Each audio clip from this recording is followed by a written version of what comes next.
Podcast Network Asia. This episode may include topics, references, or discussions around sexual assault, domestic violence, stalking, physical violence, or subject matters that may be disturbing to some of our listeners. We do acknowledge that this content may be difficult. We also encourage you to care for your safety and well-being.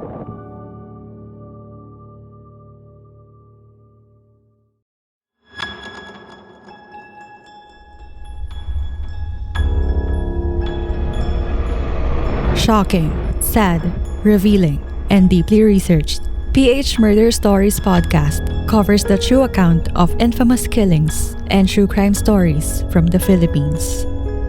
There's no such thing as questions, just hidden answers. Stay tuned as we revisit the inconceivable crimes that exist. Some listeners may find the following content of PH Murder Stories highly disturbing due to its graphic nature. PH Murder Stories does not condone nor promote violence of all sorts. Viewer discretion is advised.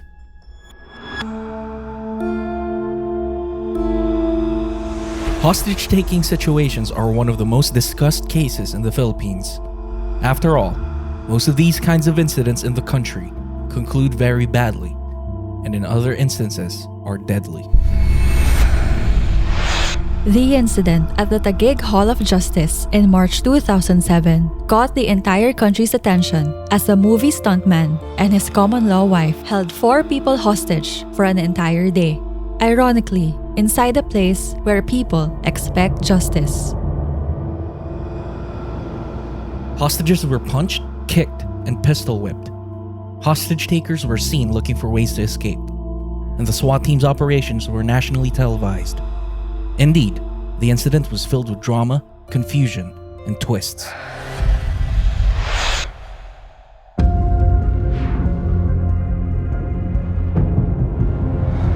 You are listening to the PH Murder Stories podcast, and this is our 4th episode for Season 3.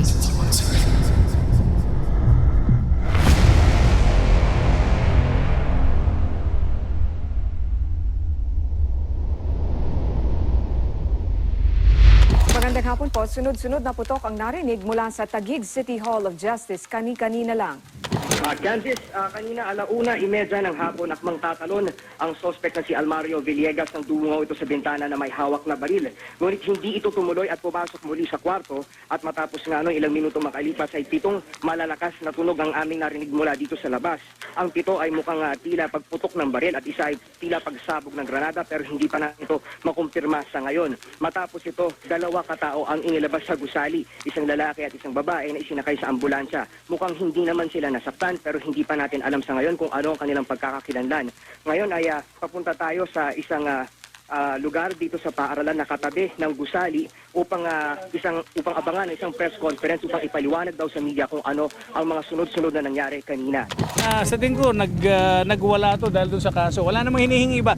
Ang hinihingi lang nung kanina dahil pinapakalma na nga, sinasabi lang siguraduhin lang hindi siya babanatan, hindi siya sasaktan. So I think andun na yung negotiation. So hopefully, maayos namin to.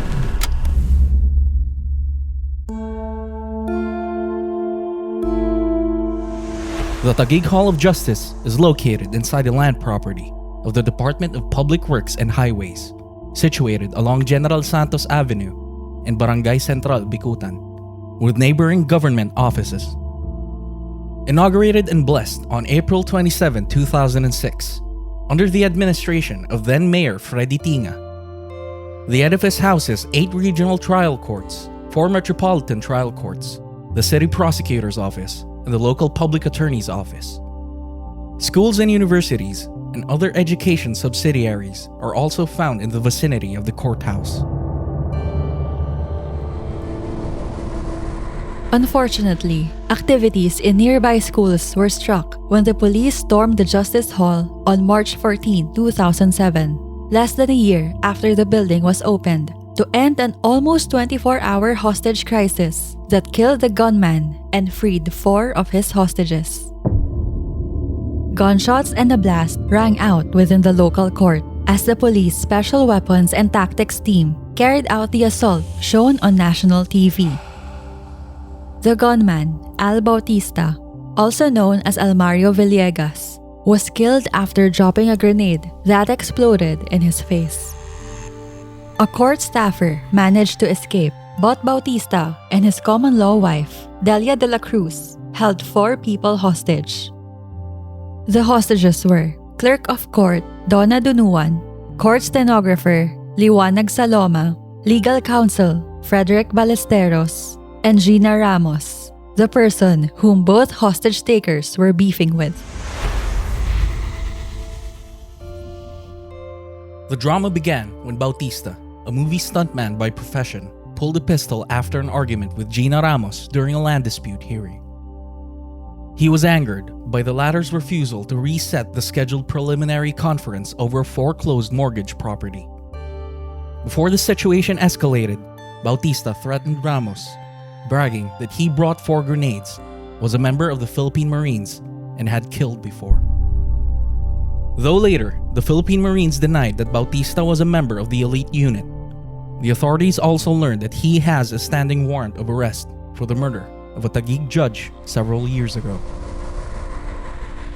During the hostage-taking, Bautista pistol-whipped Ramos while Ballesteros, the legal counsel assigned to their case, was kicked and punched by Bautista during the standoff. Video footage showed Bautista clad in a red shirt, brandishing a pistol and grenade inside the court. At one point, he physically assaulted a hostage, gave a menacing stare at the media gathered outside, and briefly pointed his gun at them.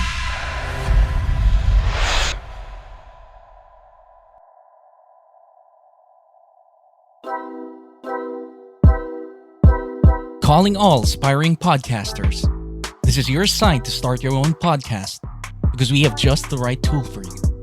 Before we started podcasting, we really thought that everything would be such a hassle, especially the editing. But we found the best and most convenient all-around podcast tool out there, Podmachine. Podmachine will take care of all your podcasting needs, from audio production, designs, and marketing growth. All you have to do is sit back, relax, and keep creating great content that sounds professional. It's time for you to start sounding like a pro with Podmachine today.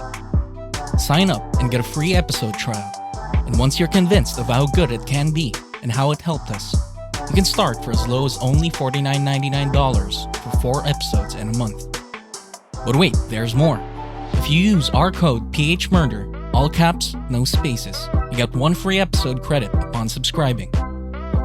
Just head on to podmachine.com and let them do the dirty work so you can do the fun stuff and sound like a pro.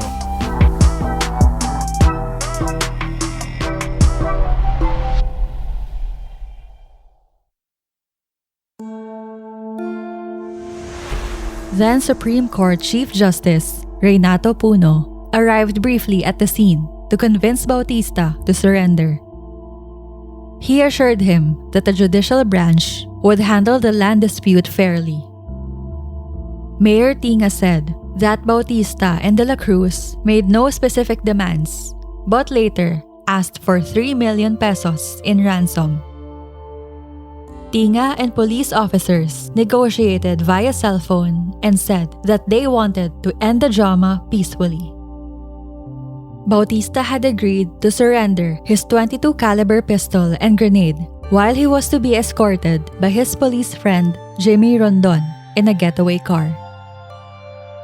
Rondon had shown up after being requested at the scene, but Bautista changed his mind and attempted to clash with a responding policeman, triggering an exchange of gunfire. 7 shots were heard from the hall. When the officer fired back at him, Bautista dropped a grenade out of confusion, which exploded, killing him instantly and burnt half of his face. According to the police, the 4 hostages were all safely rescued. Ramos, who appeared dazed, suffered from bruises, while Ballesteros was bloodied by Bautista's blows. The 4 hostages would undergo debriefing.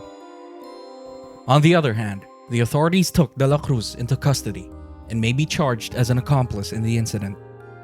The circumstances prompted authorities to review the security measures nationwide in all courts. especially its contract with the servicing security agency in the Taguig Hall of Justice.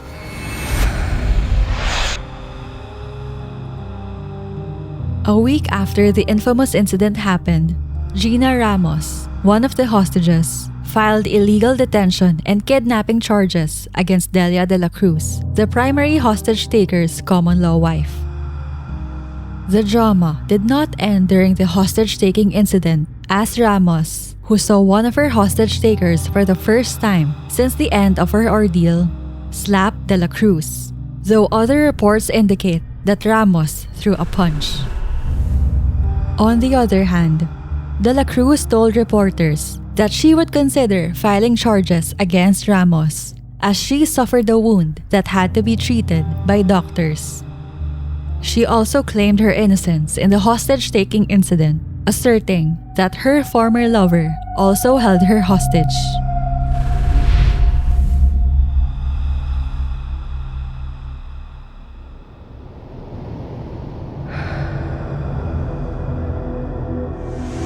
The infamous hostage-taking incident at the Taguig Hall of Justice in 2007 isn't the only unfortunate event that happened in the vicinity.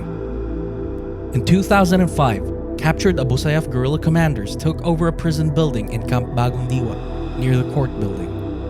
Police special forces stormed the prison, killing 22 people, most of them guerrillas. Nonetheless, the only positive outcome from the 2007 hostage-taking was that all of the hostages were deemed safe from this drama-filled incident. Though we cannot deny that this tragic incident truly blew up, even taking the lead hostage-taker's life with it.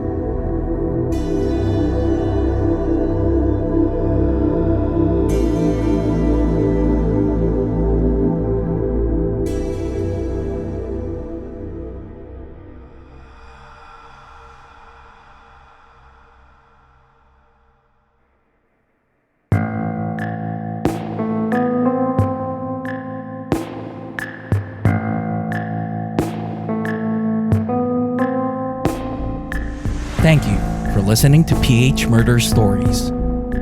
If you like this episode, give us a 5-star rating on Spotify and Apple Podcasts. You can also support our show on Patreon. Any amount you donate would benefit our team to keep doing what we love, which is to provide more true crime episodes for our listeners. Link in the description. For further updates from our show, follow us on Facebook, Instagram, Twitter, and TikTok at PH Murder Stories. And subscribe to our YouTube channel at PH Murder Stories.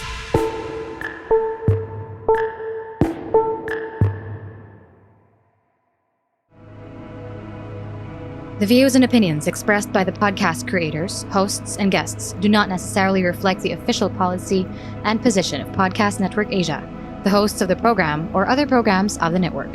Any content provided by the people on the podcast are of their own opinion and are not intended to malign any religion, ethnic group, club, organization, company, individual, or anyone or anything.